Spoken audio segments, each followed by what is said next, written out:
Hello বন্ধুরা, welcome back to my channel Hesel Ghor. আজ আমি তোমাদের সঙ্গে শেয়ার করব চিকেন স্যান্ডউইচের রেসিপি, যেটা সকালেই জলখাবারে খুব সহজেই তাড়াতাড়ি খেয়ে দিয়ে সবাই অফিসে, কেউ স্কুলে, যেখানে সেখানে বেরিয়ে যেতে পারবে। তাহলে চলো শুরু করা যাক। তো প্রথমেই আমি চিকেনটাকে সেদ্ধ করে নেব। তার জন্য জল বসিয়ে দিয়েছি। এর মধ্যে দিয়ে দিলাম দুটো তেজপাতা, দুটো দারচিনি, কয়েকটা গোলমরিচের গুঁড়ো আর দুটো এলাচ।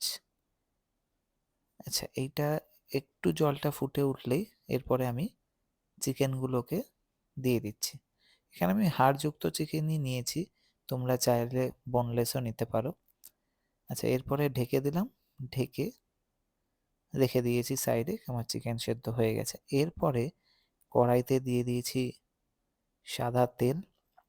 তার মধ্যে দিয়ে দিলাম দুটো মিডিয়াম সাইজের পেঁয়াজ, আমি একদম কুচো করে রেখেছিলাম, সেটা দিয়ে দিচ্ছি। একটু লাল লাল হয়ে আসলে এরপরে আমি বেল পেপার অর্থাৎ ক্যাপসিকামগুলো দিয়ে দেবো। আমি এখানে লাল আর হলুদ রঙের ক্যাপসিকাম নিয়েছি, তোমরা যদি বাড়িতে সবুজ রঙের ক্যাপসিকাম থাকে সেটাই শুধু দিতে পারো, কোনো অসুবিধা নেই। এরপরে দিচ্ছি সামান্য একটু লবণ, দিচ্ছি সামান্য একটু হলুদ, দিচ্ছি আধ চামচ মতন জিরে গুঁড়ো আর 1 চামচ মতন গরম মশলার গুঁড়ো, যাতে টেস্টটা বেশ ভালো আসবে।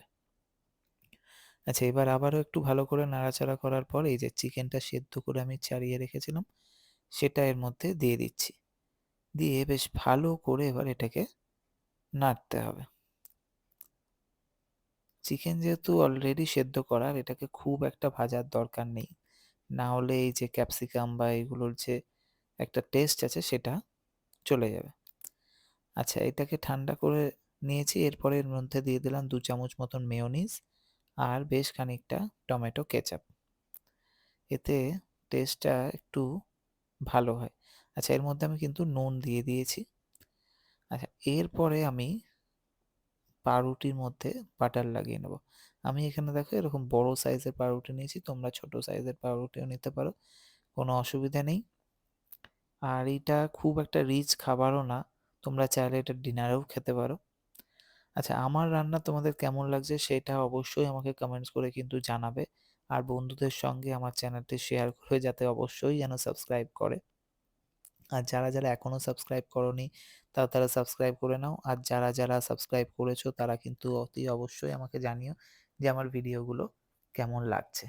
আচ্ছা, এরপরে বাটার লাগানো হয়ে যাওয়ার পরে আমি চিকেনের যে পুরটা ছিল সেটা এর মধ্যে দিয়ে আর অর্ধেক করে চিজ দিয়ে আমি এটাকে আর কি এবার হতে দেবো। অর্থাৎ আমি এইখানে টোস্টারে করছি, তোমরা চাইলে এমনি গ্যাসের মধ্যেও করতে পারো, কোনো অসুবিধা নেই। দেখতেই পাচ্ছ হয়ে গেছে।